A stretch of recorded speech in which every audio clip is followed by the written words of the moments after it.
Hola de nuevo chicos, vamos a continuar con el tema de notación sigma. Esta parte viene muy bien explicada en el cuadernillo, pero igual vamos a hacer un pequeño complemento de esta explicación que les da. Esta notación sigma se caracteriza por llevar una letra griega que precisamente se llama sigma, la letra sigma mayúscula, que es esta especie como de 3 o una M acostada, como lo quieran ver, ¿no? Entonces, ¿qué nos va a representar esta notación sigma? Nos va a representar una serie de sumas. Por lo mismo, normalmente o comúnmente es también llamada como sumatoria, porque va a ser la suma de muchos términos. En la parte de acá les pone un ejemplo en donde les dice, por ejemplo, que tienen esta notación sigma, tienen abajo i igual a 1, arriba tienen 10 y adelante una i.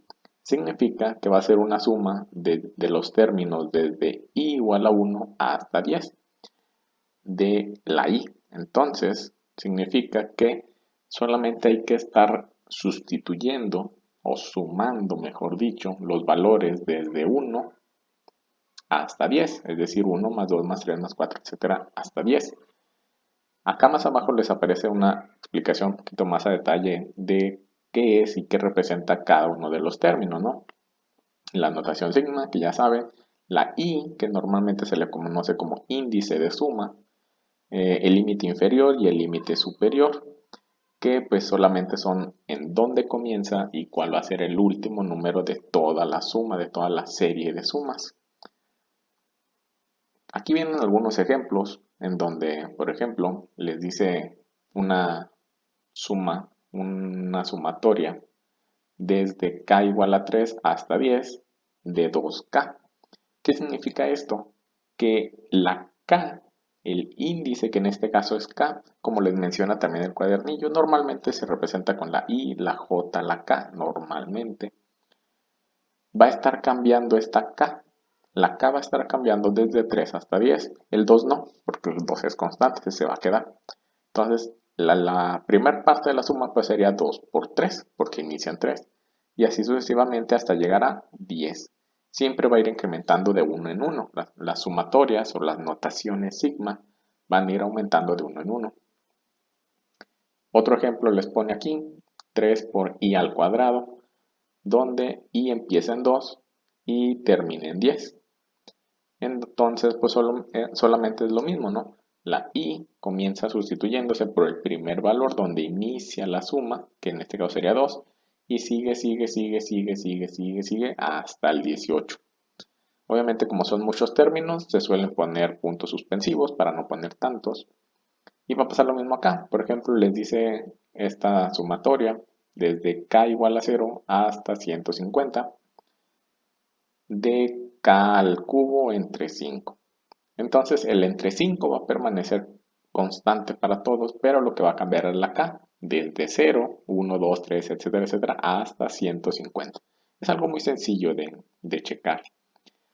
Entonces aquí les aparece la relación que va a tener este tipo de notación con lo que estamos haciendo, que en este caso son sumas de áreas, es decir, sumas de pequeños rectángulos para calcular un área total. En este caso, si se fijan, les pongo un ejemplo de una función que sería x cuadrada en el intervalo de 0 a 10.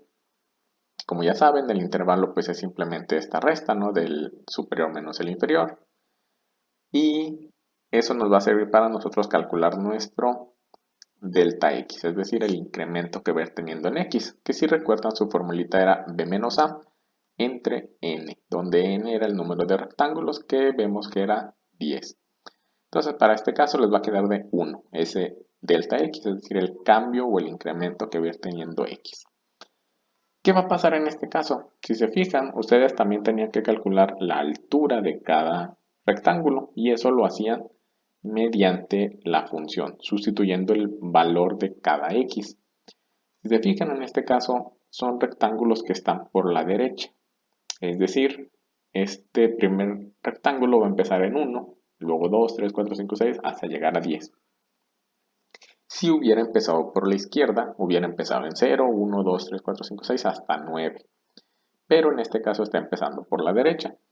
Y si recuerdan, Para calcular esa altura, pues simplemente era aplicar la función para cada valor de x. Para calcular, por ejemplo, la altura 1, pues habría que sustituir la función, es decir, 1 al cuadrado, para la altura 2, 2 al cuadrado, 3 al cuadrado, etcétera, etcétera. Y para calcular el área del primer rectángulo, pues solamente era multiplicar la base, es decir, el delta x o el cambio en x, que es 1, que si se fijan, ese 1 es para todos. Todas las áreas tienen la base de 1. Y luego la altura, pues simplemente es la función de cada valor de x, 1 al cuadrado, 2 al cuadrado, 3 al cuadrado, etc. Y para calcular el área, pues ya saben, la base por la altura. Base por altura, base por altura, base por altura. Y para calcular el área total, pues sería una suma de todos los términos, de todas las áreas de cada uno de los rectángulos. Y aquí es donde nos va a ayudar este tipo de notación, porque si se fijan son sumas, son series de sumas en donde los valores van incrementando. En este caso van incrementando de uno en uno.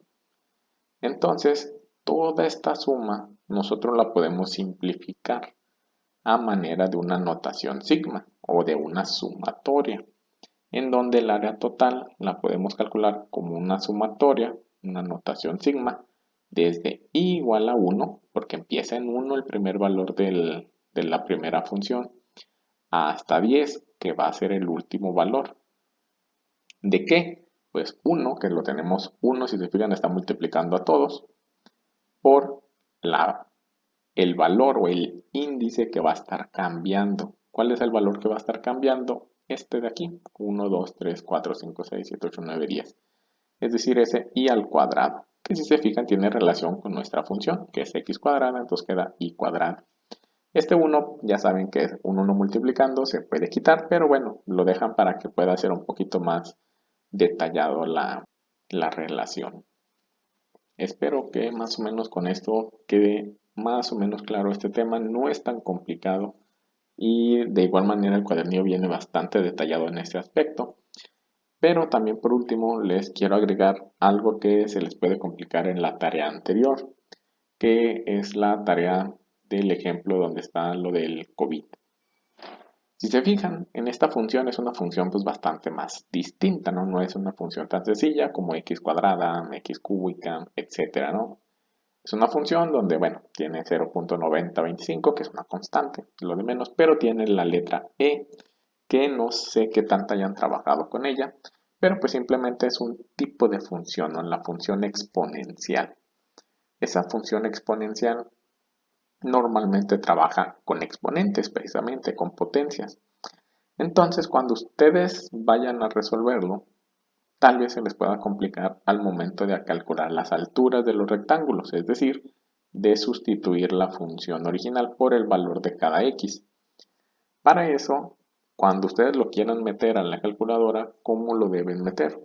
Pues simplemente van a agregar el 0.9025, que eso pues ya lo tienen, simplemente hay que agregarlo en la calculadora, y luego van a buscar en su calculadora la letra E. Esa letra E ustedes la van a encontrar en esta parte, junto con la tecla LN. En las calculadoras típicas, si tienen otro tipo de calculadora, pues hay que preguntarme por favor. Pero es esta letra que aparece E a la X. Esta parte que está aquí va a ser nuestra E. ¿Y cómo la van a agregar? Si se fijan está en color amarillo. Significa que hay que utilizar la tecla amarilla, que en este caso es Shift, Shift y luego la tecla LN. Con eso ya les va a aparecer la E. Y si se fijan aparece una X allá arriba como potencia. ¿Qué significa eso? Que la E por default ya está trabajando con potencias, es decir que no hay que agregarle ni cuadrados ni este como parece como triangulito, ¿no? El que a veces le llaman como sombrerito para hacer potencias o exponentes. Eso ya no se tiene que agregar, simplemente se escribe lo que está en la potencia tal cual, que en este caso lo que está en la potencia o en el exponente es este 0.3321 por x. Entonces para eso la sugerencia va a ser que abran paréntesis y escriban el 0.3121 y lo van a multiplicar, este es un por, lo van a multiplicar por cada valor de x. En este caso, por ejemplo, Si ustedes quisieran ponerlo para 1, pues sería todo, absolutamente todo esto por 1. Si lo quieren hacer para 2, para 3, para 4, etcétera, etcétera, etcétera, etcétera, solamente van a ir cambiando el valor de la x. Si tienen igual alguna duda o algún conflicto, les sale algún error al momento de usar la calculadora con la e, por favor igual hay que preguntar. Y pues esto sería todo por este video. Hasta luego.